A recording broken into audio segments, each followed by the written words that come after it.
My special guest right now is the wonderful Hank Moore. He's been talking to us about flexibility issues, and this is a huge, huge issue.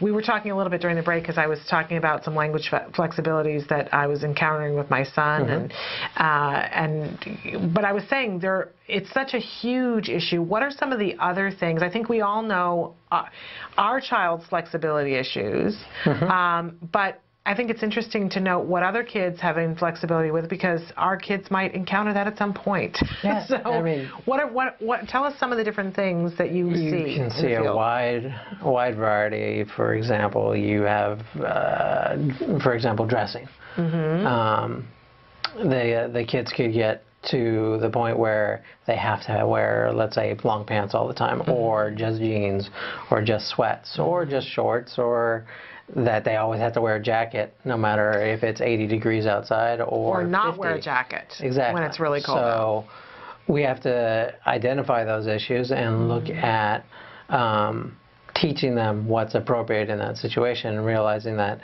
it's not about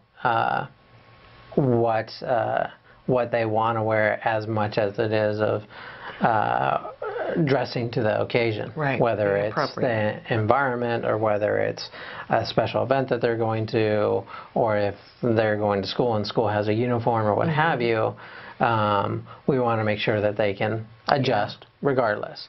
And a lot of times you may not find those until, for some reason, you're in a situation where the pants or the type of pants that the child usually wears, maybe they're dirty and you're not able to do it, so you have to switch to a different pair, and they don't want to do it because they're so used to it being this way. Yeah. So we have to look out for that, and that's the biggest thing of just with any kid, just being a little bit proactive and trying to mix it up a little bit here and there, so that you can see that we a lot of times may create our own issues in terms of, let's say, for males and females, in terms of the way they wear their hair. If a child gets used to seeing somebody with a particular hairstyle and then they change it, I've seen kids where they get visually upset, and initially it might be hard to identify why they're upset until you kind of go, okay, well, what did I change that makes it different? And so what we've done,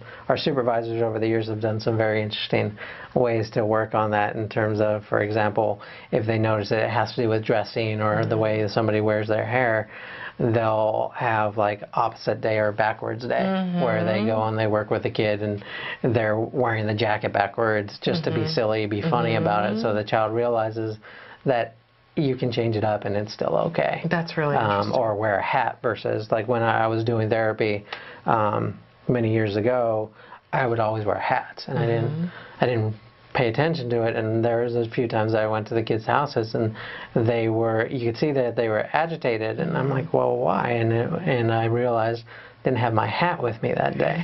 So that was my own routine I created for myself, because I loved wearing hats, and so I actually had one child who went to his dad's closet, got a hat, and brought it out to me, and wanted me to wear it. And then he told me basically what I had created. Interesting. So we worked on it, and it wasn't that difficult to change. It just required me to actually present a different scenario, so that I could see how they could adjust to it. So there's a lot of there's food flexibility issues. Yeah, let's talk about food flexibility, because that's a huge area. Yeah, and with food flexibility, that goes into a lot of different things.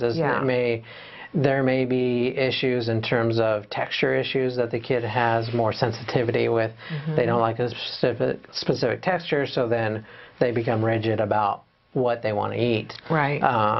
There's that, so then that makes it a little bit harder, and you have to be a little bit more systematic of how you work on that, so that you can introduce that texture in small amounts, and then reward them for tolerating that texture. Versus you have flexibility issues where it's more that they just don't want to eat, let's say, hot dogs just because they just don't want to eat hot dogs. Right. But we see some kids get into they'll only eat certain colors. Yes. Or certain shapes, or, you know, that things have to be on a certain place on the plate. They can't be touching each other. And that's not just kids on the spectrum. That's all kids.